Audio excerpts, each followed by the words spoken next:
Hey guys, welcome to BP, the Bible Perspective. I want to talk about this news out of Kenosha, Wisconsin. The DA has declined to press charges against the cop who shot Jacob Blake 7 times in his back. I want to lead off with the phrase, "It is still safe to murder Negroes." Now that phrase actually came from a pastor by the name of Vernon Johns. He was the predecessor to Martin Luther King at Dexter Baptist Church. This was back in the late 40s and early 50s. Pastor John was a very firebrand of a preacher, especially for that day, and especially to make statements like that. He put it on his marquee after a deacon in his church was murdered by the police. He then stated, it is safe to murder Negroes.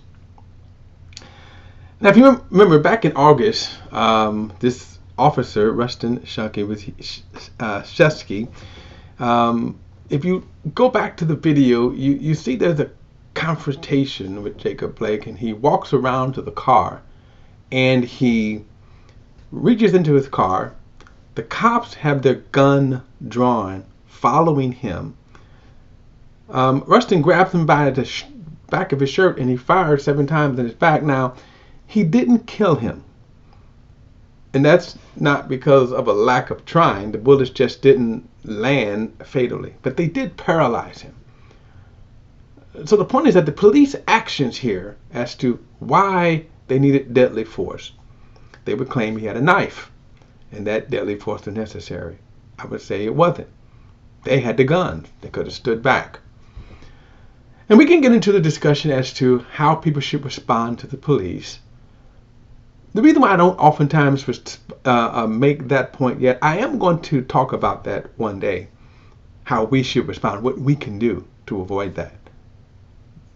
Jacob Blake now is paralyzed and probably will be paralyzed for the rest of his life. So yeah, he could have made better choices.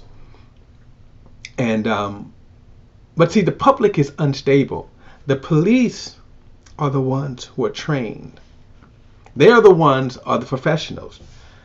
And oftentimes we give them a pass and put all the burdens on the public. And if that's so, if the public would act right and correct, we wouldn't need the police then. But you see, remember, they're the trained professionals. And were there racial bias? Well, I believe there were, but of course it could be argued it's not. But just on the actions alone, that it is, police are more prone, more likely to use deadly force. And that was deadly force. He didn't die. Thank God, but he's paralyzed. But they're more likely to use deadly force when it comes to a black person than a white person. A white person can have a gun. I can post a video and show you where a guy had a gun in his hand and the police let him drive off. Dylan Roof, the guy who murdered, gunned down 9 black people in the Emmanuel Baptist Church in South Carolina, probably would have killed more if he could. Drove off. The police knew he was armed and dangerous. The police knew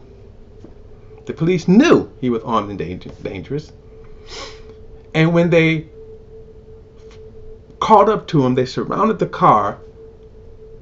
The officer who would approach the car, the white officer who would approach the car, holstered his weapon and then took Dylan Roof out, knowing he had just murdered 9 people. He was armed and dangerous. There is a difference in perception.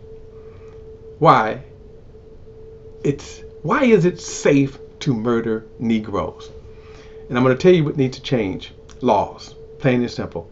Laws need to change. Not racial sensitivity, not all of the apologies and trying to get people to understand. Change laws, make federal laws that when cops violate the civil rights of citizens, and especially black Americans, they're going to lose their jobs, lose their pensions, lose their freedoms. You pass laws like that, and you know what? It will no longer be safe to murder Negroes. That's my perspective. Look, guys, don't forget to like and share this video and subscribe to BP, the Bible Perspective. And as always, if you have a thought or comment, add it to the comments section below. All comments are welcome. Till next time, I'll see you then.